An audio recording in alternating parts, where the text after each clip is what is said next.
Sebenarnya Ibu, kalau di DPR RI sendiri ini jumlah keterwakilan perempuan ini seperti apa nih kondisinya nih Bu Diah, boleh bercerita nih Bu? Ya, jadi kalau kita berbicara DPR RI pada saat ini angka keterwakilan perempuan itu di sekitar angka 20,5% ya. Nah memang kalau dikaitkan dengan affirmation action ya, bahwa affirmative action bahwa kita mencapai 30%, tentu ini masih belum mencapai angka 30% tersebut. Tetapi dari angka yang 20% ini, para perempuan yang ada di DPR RI pada saat ini banyak yang menempati posisi-posisi seperti ketua komisi, bahkan ketua DPR RI pun ya adalah seorang perempuan ya, gitu ya, seperti itu. Dan juga mengambil peran yang cukup signifikan di dalam kerja-kerja mereka di berbagai bidang komisi yang ada di DPR RI itu seperti itu. Jadi secara jumlah tadi memang belum sampai kepada dengan affirmative actionnya itu belum sampai kepada 30%, tetapi secara kiprah, kinerja, saya melihat bahwa alhamdulillah secara umum anggota DPR RI yang perempuan ini lumayan punya kinerja yang positif. Oke, jadi 20,5% ya untuk saat ini gitu. Ya. Oke, biasanya rata-rata nih Bu kalau untuk teman-teman perempuan gitu ya di parlemen ini ditempatkannya di komisi mana nih Bu? Saya melihat lumayan merata ya, lumayan merata. Jadi tidak selalu bahwa anggota DPR RI yang perempuan lalu harus ditempatkan di Komisi 8 misalnya, memang membidangi Kementerian Pemberdayaan Perempuan dan Perlindungan Anak ya. Karena memang urusan perempuan kan tentu bukan cuma itu ya. Iya, betul. Jadi saya melihat bahwa keterlibatan perempuan di dalam politik ini termasuk diantara yang menjadi anggota legislatif itu kan banyak faktor ya. Yang pertama bahwa perempuan sebagaimana laki-laki juga adalah warga negara. Artinya punya kesempatan yang sama, mau ditempatkan di komisi manapun juga gitu ya. Jadi ini juga sesuatu yang perlu kita lihat gitu ya.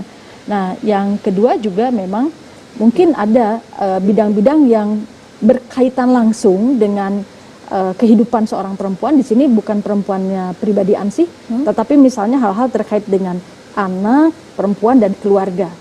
Nah, dan itu tentu kan semua komisi juga berkepentingan ya. Kita berbicara di pertanian, banyak juga kan petani perempuan, kita berbicara tenaga kerja, berbicara kesehatan, berbicara pendidikan gitu ya.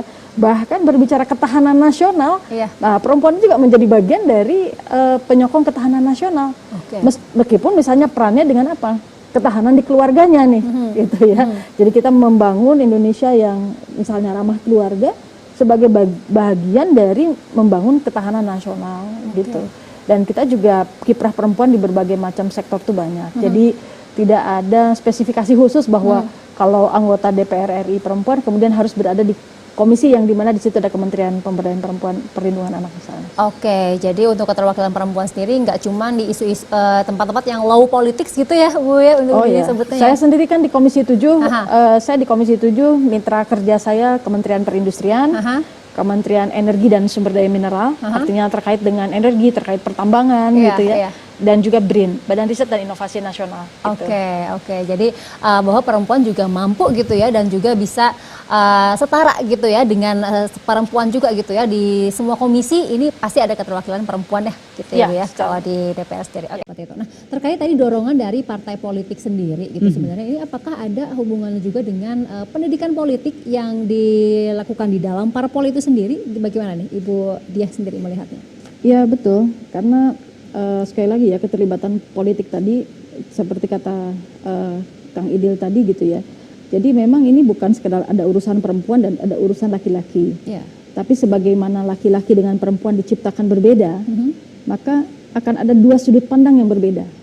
Sehingga setiap masalah itu ini perlu secara komprehensif dipandang dari dua sudut pandang yang berbeda tadi kan, supaya terjadi saling melengkapi dan terjadi keseimbangan. Nah, karenanya saya melihat bahwa memang partai politik itu sudah seharusnya di dalam undang-undang tentang partai politik pun disebutkan salah satu tugas dari atau fungsi dari partai politik itu adalah melakukan pendidikan politik, melakukan kaderisasi.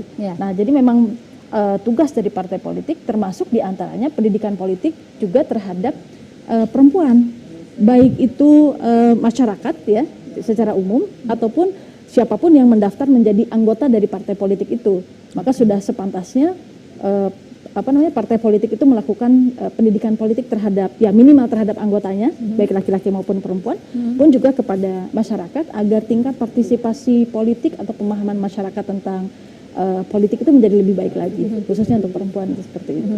Oke, tadi pendidikan politik dan juga kaderisasi gitu ya, Iya, tadi betul. Karena itu juga diamanahkan oleh undang-undang juga bahwa PR dari partai politik ya. Sehingga dengan ya ini adalah sebuah keniscayaan ya bahwa kita itu berganti ya generasi gitu kan, tidak mungkin pemimpin bangsa ini atau yang mengurus negara ini orangnya itu terus ya. Maksudnya pasti kan minimal secara usia aja kan terjadi regenerasi. Nah, artinya partai politik ini harus mempersiapkan juga pengganti-penggantinya kan, tidak mungkin hanya tergantung kepada yang hari ini sudah punya jabatan misalnya seperti itu. Oke, yang regenerasi itu tadi penting juga gitu sangat ya. penting. Mau ke Bu Diah nih, Bu Diah biasanya faktor apa sih yang menjadi tantangan gitu ketika perempuan ingin menjadi sosok yang mengisi keterwakilan perempuan itu sendiri di parlemen gitu. Menurut pengalaman Bu Diah juga ini gimana tantangan? Saya membagi tantangan sebetulnya gini, jadi mungkin yang pertama itu ada hambatan di dalam internal perempuannya itu sendiri. Contohnya misalnya pemahamannya sendiri, gitu ya, bahwa terlibat di dalam politik itu adalah sebuah keniscayaan sesungguhnya, baik laki-laki maupun perempuan. Jadi tidak usah merasa ragu buat perempuan untuk terlibat di dalam politik, karena tadi sudah saya katakan laki-laki dan perempuan diciptakan berbeda, pasti dibutuhkan pandangan-pandangan yang dari sudut pandang yang berbeda antara laki-laki dengan perempuan terhadap setiap persoalan gitu ya. Jadi pemahamannya itu sendiri. Yang kedua juga biasanya tantangan yang membuat perempuan itu agak ragu adalah tentang kapasitas. Meskipun, nah kode-uncode nih ya, yang laki-laki juga sebetulnya harus memperhatikan soal kapasitas gitu ya. Tapi kalau yang perempuan ini entah kenapa itu lebih disorot nih tentang kapasitas, atau perempuan seringkali merasa saya sih nggak bisa apa-apa, gitu, saya mah apa-apa saya gitu ya. Nah, padahal kan ini menjadi sesuatu yang bisa di upgrade lah ya dari sisi kapasitas. Kemudian juga kalau tadi kata Bu Cucu ya terkait dengan support system tadi, sebetulnya yang dibutuhkan oleh perempuan dari internalnya adalah kemampuan manajemen dirinya. Memanage dari pribadinya sendiri, dia tahu yang, kalau bahasa iklan, ku tahu yang ku mau gitu ya. Terus kemudian bagaimana dengan semua support system gitu ya. Dan saya yakin sebetulnya sekali lagi support system bagi laki-laki juga dibutuhkan gitu. Secara umum saya melihat ya, kalau pepatah mengatakan di balik seorang laki-laki yang sukses di situ pasti ada orang hebatnya, ada istri dan ibunya gitu ya, yang misalnya yang hebat. Karena mungkin buat seorang laki-laki juga dia bisa dengan nyaman melaksanakan segala kiprahnya karena urusan di rumahnya dia percaya betul istrinya bisa handle misalnya kayak begitu ya. Nah, jadi buat perempuan ini tentang manajemen diri, keluarga itu juga menjadi sebuah tantangan. Yang masih secara internal juga saya ingin garis bawahi, seringkali pada perempuan untuk terlibat politik praktis ya, dana. Karena banyak modal. Jadi sistem politik kita hari ini ya, ini Kang Idil boleh nanti memberikan masukan ya. Sistem politik kita hari ini itu kosnya besar, sehingga banyak di antara kaum perempuan itu semangat besar, kemampuan secara kapasitas diri juga ada, tapi ketika dia mau bersosialisasi dengan masyarakat, nah iklim politik kita ini ternyata masih menuntut banyak biaya yang membuat para perempuan ini banyak yang kemudian keteteran dan memilih tidak terjun di dalam politik praktis. Nah ini secara internal.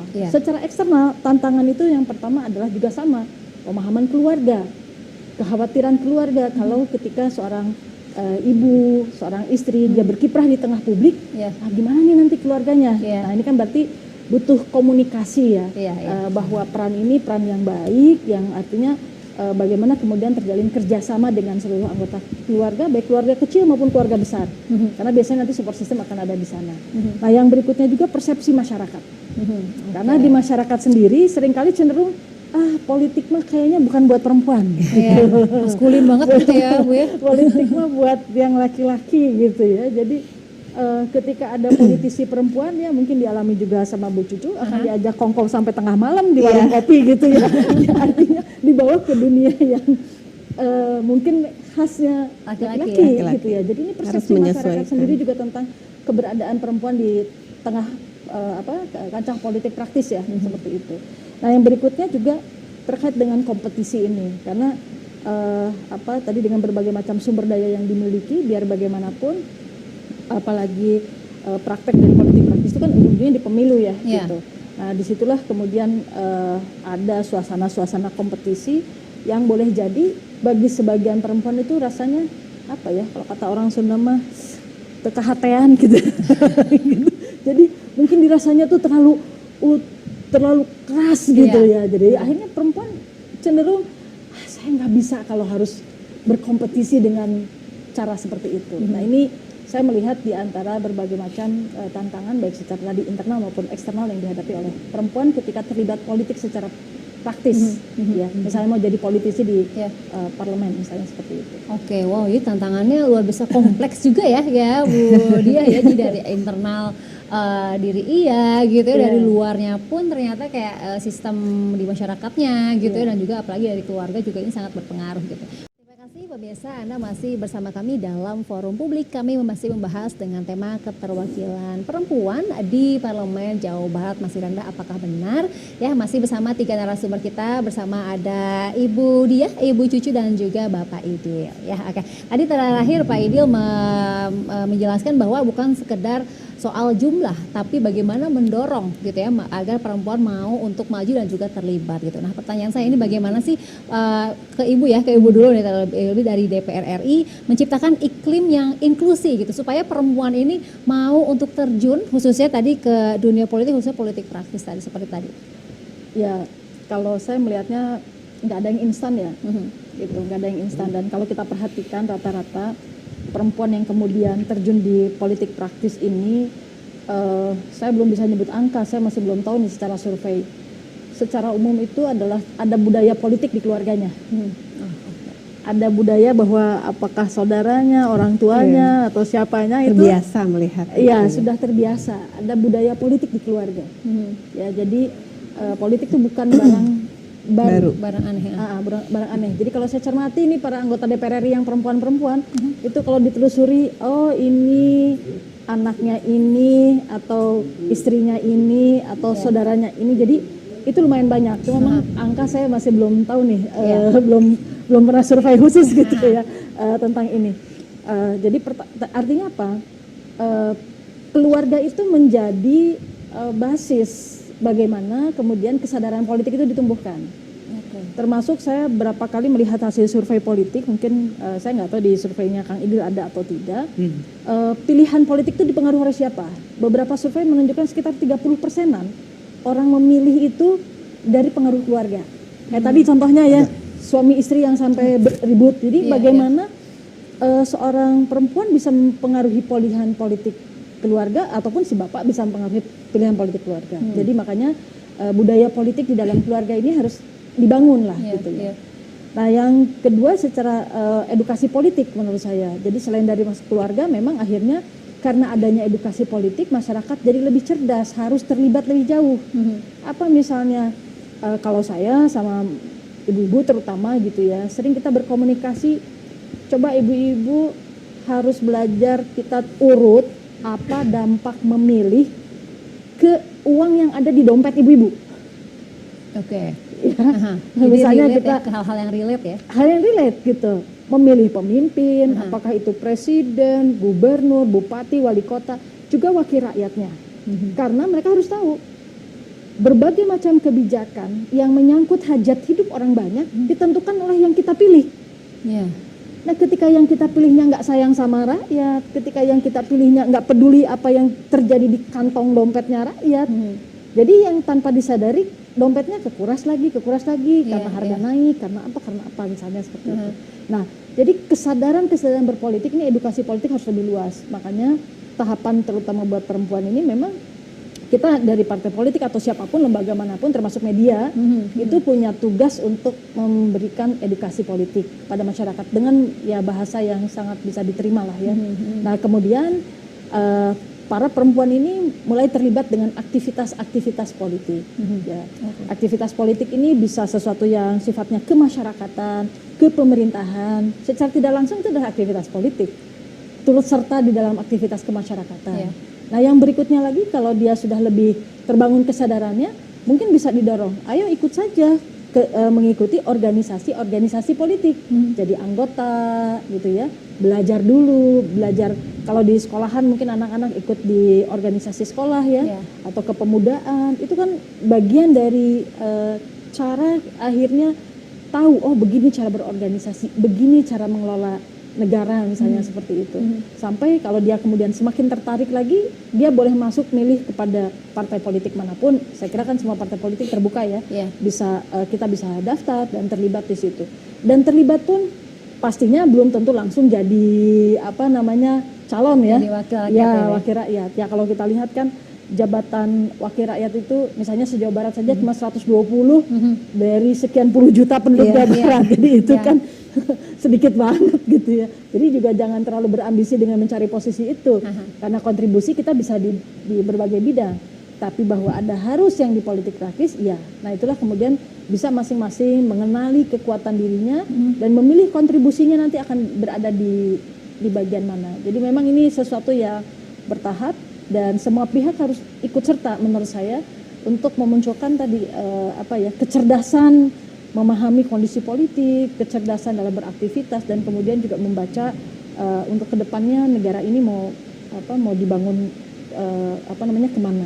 Dan satu hal dengan Indonesia, jadi saya melihat bahwa Indonesia ini luar biasa, negaranya sangat luas, keberagamannya juga luar biasa gitu. Ya, sehingga untuk membangun negara sebesar Indonesia ini memang bisa dikatakan tidak akan bisa satu orang, tidak akan bisa satu kelompok. Artinya juga kita harus belajar berkomunikasi, berkolaborasi dengan berbagai macam elemen bangsa supaya bisa kemudian mewujudkan negara kesatuan Republik Indonesia yang kita cita-citakan. Oke, tadi ya, jadi harus mengenali dulu kekuatan diri kita dan memilih untuk beraktivitas gitu ya, dan juga berkomunikasi serta berkolaborasi karena itu tadi Indonesia itu beragam banget, jadi tentunya butuh banyak sekali dan sangat diperlukan juga untuk bagaimana peran kita, pemikiran kita juga gitu ya, khususnya pemikiran perempuan untuk terlibat. Oke, dia sendiri ini bagaimana Ibu sendiri melihatnya dari peran dari akademisi nih khususnya melalui karena kan ini nggak lepas juga dari dunia pendidikan ya. Tadi kan Ibu sendiri sudah sempat menyebutkan itu. Bagaimana Ibu tanggapan? Ya ini menarik ya. Jadi saya pernah juga jadi dosen tamu di universitas gitu, beberapa universitas. Di satu sisi pemilih ke depan ini contohnya itu lebih dari separuhnya ini anak muda. Generasi Z, generasi milenial muda gitu ya. Separuhnya ini anak muda. Tapi kampus-kampus itu seolah tertutup untuk politik. Ya, kampus itu seolah tertutup untuk politik, gitu kan. Mahasiswa itu seperti dijauhkan dari kehidupan politik. Padahal mereka bisa punya program beasiswa, mereka bisa punya program penelitian, bisa ada BEM, itu semua keputusan politik, itu semua kebijakan politik. Nah, artinya di sini saya melihat bahwa akademisi punya peran yang besar. Contoh di lingkungan kampus, ya. Pengenalan tentang politik praktis pun kan gini, netral itu bukan berarti menyembunyikan segala sesuatu. Ya, sikap netral itu profesional saja. Jelaskan bahwa di Indonesia ada ini, kalau yang masuk fisip ya, tapi kan masuk jurusan yang lain kan belum tentu ngerti gitu ya. Di Indonesia itu perpolitikannya seperti apa? Edukasi paling tidak lah ya, edukasi seputar pemilu, seputar apa itu kampanye, seputar kita ini punya partai apa saja. Toh yang milih bukan hanya mahasiswa FISIP kan, semua warga negara ini akan milih. Mahasiswa semua juga ikut milih kan gitu. Semua perlu punya pemahaman yang sama. Ini kadang-kadang saya agak bingung gitu ya, ketika dan bahkan kita sekarang sering dikatakan krisis ini regenerasi politisi muda gitu ya, terutama perempuan. Tapi mau di mana mereka dicari? Dan salah satu resourcesnya adalah kampus sebetulnya, di mana mereka beraktivitas, mereka ada pengabdian masyarakat, mereka dan secara intelektual juga berkualitas misalkan seperti itu kita bisa berharap gitu kan. Nah intinya bagaimana ini peran perguruan tinggi itu juga memberikan edukasi politik kepada para mahasiswa terkait dengan politik praktis ya, perkenalan itu. Saya sebetulnya kalau yang saya bayangkan nih Kang Idil ya, di kampus itu expose saja, setiap partai itu punya stand gitu ya, punya panggungnya gitu, suruh cerita sendiri. Jadi mahasiswa itu semua dapat informasi. Tapi kan yang sekarang terjadi tidak boleh masuk kampus kan. Nah, ini contoh ya. Jadi harusnya peran akademisi demikian. Kemudian akademisi ini juga kan banyak penelitian-penelitian. Nah, termasuk di situ mungkin dari penelitian bisa dihasilkan, apalagi kalau terkait dengan peran perempuan, ya secara efektivitas gitu ya. Kalau perempuan masuk di dalam politik praktis itu bagusnya seperti apa? Atau bagusnya mungkin penempatannya di mana? Atau bagusnya nanti ada rekomendasi terhadap partai politik yang secara ilmiah ya, gitu secara ilmiah pada partai politik. Oh, ini partai politik perlu dapat apa? Anda ini justru kalau misalnya gitu kan mengajukan calon perempuan yang seperti A, B, C, ini akan menjadi satu privilege untuk jadi keuntungan untuk partai politik tersebut, gitu ya. Jadi ada penelitian yang terkait dengan improvement lah gitu dari partai politik, atau kemudian dari akademisi ini bisa membantu memberikan capacity building bagi para caleg perempuan misalkan ya. Yang di Vkom, gini nih cara ngobrol sama masyarakat, gini nih komunikasi politik di era digital, gini nih gitu ya. Dan itu adalah kolaborasi tadi yang saya katakan. Jadi dengan kolaborasi itu maka mudah-mudahan kita tidak hanya sekedar mencari kuantitas, tetapi kita juga akan melahirkan tadi politisi-politisi yang berkualitas. Kualitas itu seperti itu. Oke, dan jalannya salah satunya adalah melalui kampus ya, karena kampus juga sudah ada resource-nya. Saya secara melihat intelektual. kampus itu tempat yang strategis. Tadi resources-nya, generasi muda, educated, ya terdidik gitu. Mereka juga berorganisasi. Terus kan di kampus hanya berapa tahun, habis itu kan mereka terjun ke tengah masyarakat.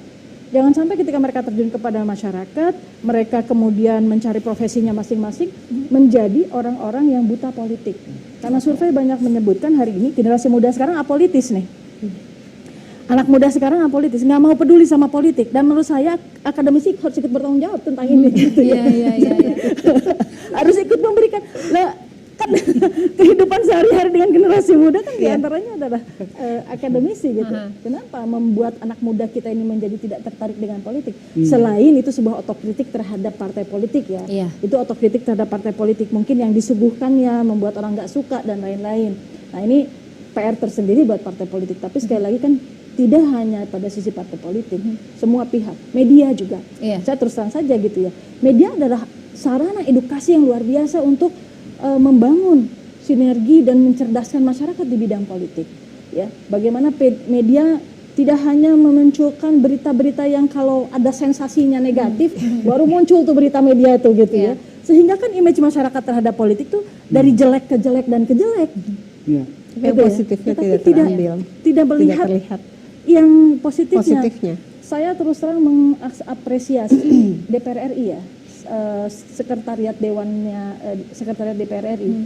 Jadi DPR RI punya TV parlemen. Oh iya, ya kan? Parlemen. Nah, bisa kita akses ya? Ya, bisa diakses. Nah, TV parlemen ini tidak hanya menyoroti paripurna. Gitu. Kalau paripurna apalagi ya? pasca pandemi kan orang bisa virtual, bisa hadir fisik, kelihatan tuh kan ruangan yang kosong. Masyarakat kan taunya anggota dewan datang, duduk, tanda tangan, ketok setuju atau ketok nolak dan lain-lain. Tapi tidak melihat proses.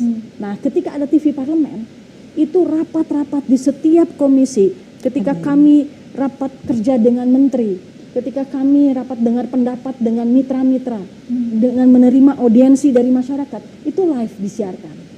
Dan bisa dilihat berikutnya ya di rekaman-rekaman selanjutnya. Artinya apa? Itu menurut saya salah satu cara edukasi politik. Jadi masyarakat tuh bisa ngelihat, kamu kemarin pilih siapa? Coba intip-intip tuh di TV parlemennya, gitu ya. Wakil yang kemarin kamu pilih itu gimana gitu? Suka ada pendapat nggak gitu ya? Suka bicara nggak gitu misalnya mewakili rakyat di komisinya? Kan nanti kelihatan kan di situ ya, yang berperan aktif, yang tidak berperan aktif. Jadi masyarakat juga bisa menilai. Itu bagian dari edukasi politik menurut saya. Media punya andil yang besar untuk membangun citra positif politik di tengah masyarakat. Oke, jadi media dan juga tadi akademisi ya, dari akademisi juga ini selain sangat partai politik tentunya selain ya pasti parpol ya, ini memiliki peran yang signifikan juga gitu ya untuk bisa bikin masyarakat itu melek politik gitu ya, nggak cuman sekedar tugas dari parpol semata, gitu, tapi kita harus bersama-sama gitu. Bu Dian, saya mau bertanya dong, kalau Ibu sendiri untuk kembali lagi ke tema kita gitu ya, mengenai keterwakilan perempuan di parlemen gitu. Prediksi dari Ibu Dian sendiri untuk keterwakilan perempuan di lembaga legislatif nanti tahun 2024 nanti seperti apa? Saya kira kita sudah mengalami beberapa pemilu dengan kuota 30% ini. dan semua sudah mengambil pelajaran, semua sudah punya banyak pengalaman, baik partai politiknya, baik pengurusnya, gitu ya, maksudnya termasuk anggota-anggota partai politik yang perempuan, dan masyarakat juga mudah-mudahan sudah semakin cerdas, itu ya. Jadi saya punya harapan di 2024 partisipasi keterwakilan perempuan di parlemen khususnya baik kabupaten kota, provinsi maupun pusat itu bisa meningkat insya Allah. Oke, akan meningkat setahun lagi ya, nggak kerasa ya Bu Ya Dian? kurang lebih lah, kurang lebih setahun lah. Tahun 2 bulan. Setahun 2 bulan ya. Wah, KS Pembela Rakyat.